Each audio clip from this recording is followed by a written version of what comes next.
में आपका पुनः स्वागत है। आज हम चर्चा करेंगे योग और ह्यूमन सर्कुलेटरी सिस्टम की।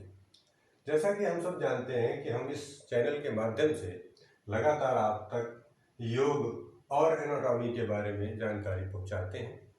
यहाँ पर जैसा कि आप देख रहे हैं कि ये सर्कुलेटरी सिस्टम है और इसके नीचे आप देख रहे होंगे एक चक्र बना हुआ है। ये चक्र 59 चक्रों में से एक है जिन्हें हम मूलाधार, स्वाधिष्ठान, मणिपुर, अनाहत। जब चौथे चक्र पर आते हैं तो उसका नाम है अनाहत चक्र। नाम क्या है इसका? अनाहत चक्र। और यही चक्र इस हृदय चक्र को निरूपित करता है, या ये कहें कि जहां पर हृदय है वहीं पर अनाहत चक्र की स्थिति योग में बताई गई है। अनाहत चक्र के बारे में योग के विद्यार्थी ये बात जानते हैं कि अनाहत चक्र, जैसा कि इसके नाम से, कि जो कभी आहत न हो, अनाहत, तो ऐसा चक्र है। हम हृदय के बारे में भी यही बात जानते हैं कि बर्थ से पहले ये अपना कार्य प्रारंभ कर देता है। माँ के गर्भ में ही बच्चे का हार्ट बीट शुरू हो जाती है और वो वहाँ से मृत्यु पर्यंत तक चलती रहती है। ये अनाहत है जो कभी आहत नहीं होता। इसके आहत होने से बहुत बड़ी गड़बड़ियाँ होती हैं। इसलिए जो योग में इस चक्र का निरूपण किया गया वो अनाहत चक्र से किया गया। हम सब जानते हैं, योग के विद्यार्थी हैं, कि अनाहत चक्र का जो तत्व है, जैसे सभी चक्रों का कुछ न कुछ तत्व है। जैसे अगर हम मूलाधार चक्र की बात करें तो वहाँ पर हम पृथ्वी तत्व को पाते हैं, और यहाँ पर हम बात करते हैं तो इस अनाहत चक्र का तत्व है एयर। एयर की एक क्वालिटी हम सबने पढ़ी है, वो क्या है कि वो सदैव चलती रहती है, सदैव गतिमान रहती है। हृदय के बारे में देखें, हृदय सदैव सर्कुलेशन करता है, और सर्कुलेशन किसके कारण होता है? उस प्राण वायु के कारण होता है। और हमने प्राणों के बारे में जब पढ़ा है, प्राण के बारे में पढ़ते हैं तो हम 5 प्रकार के महाप्राणों के बारे में जानते आए हैं। जैसे गले से ऊपर जो है वो उदान है, छाती के भाग में प्राण है। छाती के भाग का प्राण क्या है? वो प्राण ही नाम उसका है। और छाती से नीचे नाभि के क्षेत्र में अपान, और नाभि के क्षेत्र में समार, और नाभि के नीचे अपान कहा गया है। और पूरे शरीर में जो व्याप्त है उसे व्यान कहा गया है। तो जो प्राण है ये हृदय से जो पंपिंग एक्शन है हृदय का, और हृदय से भेजे जाने वाले या हृदय को रिसीव होने वाले संपूर्ण रक्त को प्रवाहित रखने में ये प्राण वायु ही मदद करती है। ऐसी बहुत सारी बातें योग की हैं जो हम जानेंगे कि कैसे ह्यूमन एनाटॉमी और फिजियोलॉजी में सर्कुलेटरी सिस्टम को यौगिक प्रैक्टिसेस इन्फ्लुएंस करती हैं, इम्पैक्ट करती हैं, और कौन सी भी बातें हैं। जैसे हमने यहाँ पर आपको अनाहत चक्र, प्राण और वायु के बारे में बताने के बाद आपको एक जिज्ञासा छोड़ रहा हूँ कि आप सोचिए, विचार कीजिए कि हृदय जो वर्क कर रहा है इसमें अनाहत चक्र का क्या योगदान हो सकता है। क्या वे बातें हैं जो अनाहत चक्र से संबंधित है और हृदय भी उन्हीं पर काम कर रहा है। तो ये सारी बातें हैं जिन पर आप अभी चिंतन करेंगे, और अगले वीडियोज में आप ये बातें देखेंगे कि कैसे ये अनाहत चक्र यानी यौगिक प्रैक्टिसेस, यौगिक एलिमेंट हमारे इस ह्यूमन एनाटॉमी फिजियोलॉजी को इम्पैक्ट कर रहे हैं। ह्यूमन एनाटॉमी फिजियोलॉजी की जब भी बात आती है तो देखते हैं, और वो सर्कुलेटरी सिस्टम की। सर्कुलेटरी सिस्टम क्या है? आप देख रहे हैं यहाँ पर एक हार्ट का पिक्चर है बीच में, जिसमें हम सब जानते हैं हार्ट के बारे में बहुत सारी बातें हमें पता है। क्या पता है कि उसमें 4 चैम्बर होते हैं, 2 नीचे के चैम्बर और 2 ऊपर के चैम्बर। ये 2 ऊपर के चैम्बर है और ये 2 नीचे के चैम्बर हैं। ऊपरी चैम्बर्स को आर्ट्रियम कहते हैं। क्योंकि ये राइट में है तो इसलिए राइट आर्ट्रियम हो गया, ये लेफ्ट में है इसलिए ये लेफ्ट आर्ट्रियम हो गया। नीचे के दोनों चैम्बर्स को वेंट्रिकल्स कहते हैं।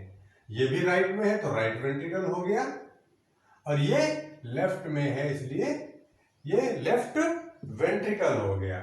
यहाँ पर ये लेफ्ट वेंट्रिकल हो गया, LV, left ventricle. Atrium, atrium को हिंदी में कहते हैं आर्टरियम को हिंदी में कहते हैं आलिंद और राइट को कहते हैं दाहिना। तो अगर हम इसको हिंदी में लिखना चाहें तो इसको लिखेंगे दाहिना आलिंद। और जैसा कि हम जानते हैं, हम अल्फाबेट्स में पढ़ते आए हैं तो आ जो यहाँ पर बड़ा आ बना हुआ है, इसका मतलब आप यहाँ पढ़ लीजिए आना। आप भूलेंगे नहीं क्या, किसका आना। तो यहां पर एक ही चीज आ रही है जिसका नाम है ब्लड। अब कैसा ब्लड आ रहा है उसकी बात बाद में करेंगे, लेकिन आपको यह बात पता चल जानी चाहिए, जहां पर भी आर्टरियम है, जहां पर भी आलिंद है, चाहे वो लेफ्ट हो चाहे वो राइट हो, ये ब्लड को रिसीव करते हैं, प्राप्त करते हैं। यहां ब्लड आता है, आना। आलिंद का मतलब आना। और सेम वेंट्रिकल राइट तो दाहिना हो गया। वेंट्रिकल का मतलब निलय, हिंदी में कहते हैं इसको निलय। तो राइट वेंट्रिकल दाहिना निलय, लेफ्ट वेंट्रिकल बायां निलय, लेफ्ट आर्टरियम दायां आलिंद, लेफ्ट आर्टरियम बायां आलिंद और राइट आर्टरियम दायां आलिंद। तो आलिंद ऊपर है और निलय नीचे है। निलय क्या करता है, ब्लड को पंप करता है, चाहे राइट हो चाहे लेफ्ट हो। अब ये बात बाद में हम बताएंगे कि लेफ्ट जब पंप करता है तो ब्लड कहां जाता है, राइट जब पंप करता है तो ब्लड कहां जाता है। राइट आर्टरियम में जो ब्लड आता है वो कैसा होता है, लेफ्ट आर्टरियम में जो ब्लड आता है वो कैसा होता है। अभी आप ये जान लीजिए कि लेफ्ट हो या राइट हो, आर्टरियम्स ब्लड को रिसीव करते हैं और वेंट्रिकल्स चाहे लेफ्ट हो चाहे राइट हो, ये ब्लड को पंप करते हैं।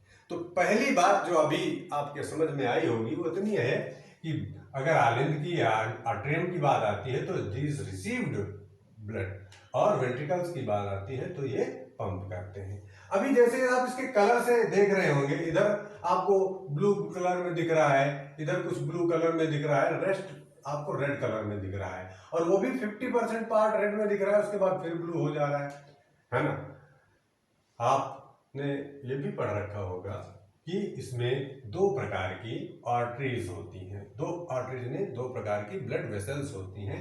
इस एक को वेन्स कहते हैं, दूसरे को आर्टरीज कहते हैं। वेन्स को का मतलब होता है शिराएं,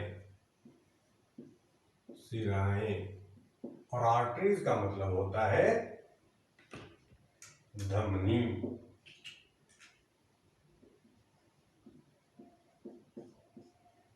ये धमनियां हैं और ये सिराएं हैं। धमनियां और सिराएं, धमनियों में क्या होता है, ऑक्सीजनेटेड ब्लड फ्लो करता है, और सिराओं में डीऑक्सीजनेटेड। ऑक्सीजनेटेड और डीऑक्सीजनेटेड क्या है, ऑक्सीजनेटेड ब्लड उसे कहते हैं जिस ब्लड में ऑक्सीजन की मात्रा, amount of oxygen is more than the carbon dioxide. क्योंकि जब तक मोर की जब बात आती, किससे ज्यादा, तो कार्बन डाइऑक्साइड से ज्यादा है ऑक्सीजन, किसमें, धमनियों में, और सिराओं में कार्बन डाइऑक्साइड ज्यादा है, जबकि क्या वहां पर ऑक्सीजन कम है। तो ये जो वेन्स है इनमें डीऑक्सीजनेटेड ब्लड फ्लो करता है और आर्टरीज में ऑक्सीजनेटेड ब्लड फ्लो करता है। एक्सेप्शन है थोड़ा, अब यहां पर हम बताएंगे एक्सेप्शन है। कौन सा एक्सेप्शन है, जैसे पल्मोनरी आर्टरी और पल्मोनरी वेन, ये एक्सेप्शन है। पल्मोनरी आर्टरी में डीऑक्सीजनेटेड ब्लड फ्लो करता है और पल्मोनरी वेन में ऑक्सीजनेटेड ब्लड फ्लो करता है। इसके पीछे का रीजन हम आगे बढ़ाते हैं और वेन्स डीऑक्सीजनेटेड ब्लड को आगे बढ़ाती हैं। हम अगली वीडियो में इसके आगे आपको और बातें बताएंगे। आज के लिए इतना ही, धन्यवाद। जय हिंद, जय भारत।